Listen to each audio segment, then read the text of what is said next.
আমার বাসার পাশে একটা খালি প্লট, একজন ডাক্তার সাহেব আছেন আমার প্রতিবেশী, ওনার ডাক্তার সাহেবের কাছ থেকে প্লটটা নিয়ে সেই প্লটটাতে আমরা চাষাবাদ করি। আমাদের ড্রাইভার সাহেব, আমরা সবাই সেখানে পরিশ্রম করি, ক্ষেত কোপানো, নিড়ানো সব কাজ করি। 18-19 পদের সবজি আমরা করি আমাদের ক্ষেতে, আমি নিজে কাজ করি। গতকালকে না যেন আজকে আমি যখন বের হচ্ছি, বের হওয়ার আগেও একবার শেষবার ক্ষেতটা দেখে তারপরে সে সম্পর্কে কিছু বলে তারপরে আমি বাসা থেকে বের হই। তো এই যে কৃষি কাজ, এটার অনেক গুরুত্ব আছে, সেটা ভিন্ন বিষয়। কিন্তু আমি বলছি এখানে যারা প্রবাসে গেছেন, অনেক প্রবাসী ভাই আছেন, তার বাবা কৃষক মানুষ, ঠিক না বেঠিক? কৃষক হওয়া কি ভালো না খারাপ? কত বড় ভালো, এটা নিয়ে আমার আজকে কথা বলার সময় নাই। আমি অন্য একদিন অন্য কোথাও কথা বলবো কৃষি কাজের ফজিলত সম্পর্কে। অনেক ভাইরা বিদেশ চলে গেছেন চান্স পায়া, অথচ ওনার বাপ কৃষক মানুষ। কৃষি কাজ করা ভালো কাজ, সব ঠিক আছে, কিন্তু বিদেশ গেলে টাকা একটু বেশি আসবে, এই আশায় তিনি বিদেশ চলে গেছেন। কই ওই প্রবাসী ভাই তো বলেন নাই আমার বাপ যেহেতু কৃষক, আমার দাদা যেহেতু কৃষক, অতএব আমি কৃষি কাজই করবো, আমি বিদেশ যাব কেন? এটা কি কেউ বলে? কেউ বলে কোনোদিন?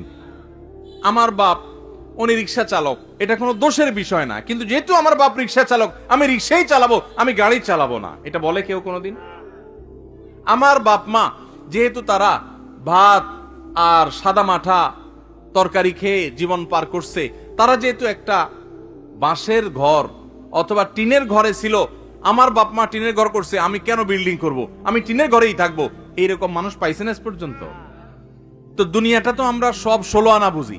দিনের বেলা আসলে বলি কি, বাপ দাদা যেহেতু করছে আমি সেটাই করব। কি বলেন? এই যে বাপ দাদা যেহেতু করছে অতএব এর বাইরে আর যাব না, এই যুক্তি কি সঠিক না ভুল? বাপ দাদা যেটা করছে আমার সেটা করতে হবে, এটা কখনো সঠিক হতে। বাপ দাদার ভালোগুলো অবশ্যই ধরে রাখতে হবে, বাপ দাদা যদি ভুল করেন সেটাকে বাদ দিতে হবে, ধরে রাখা যাবে। আল্লাহ আমাদের সবাইকে তাওহীদকে ঘরে ঘরে তাওহীদের আলোকে উজ্জ্বল করার, প্রজ্বলিত করার তৌফিক দান করুন। এই ব্রাহ্মণবাড়িয়ার মাটিকে আল্লাহ তাআলা তাওহীদের জন্য কবুল আর মঞ্জুর করুন। বাংলাদেশের মাটিকে আল্লাহ তাআলা তাওহীদের জন্য কবুল আর মঞ্জুর করুন। আমাদের ব্যক্তিগত জীবনে তাওহীদের বাইরে যেন শিরকে আমরা না যাই, আল্লাহ সেই তৌফিক দান করুন। আমাদের সমস্ত কিছু, সব কিছু যার কাছ থেকে আসবেন তিনি কে? আল্লাহ রাব্বুল আলামিন।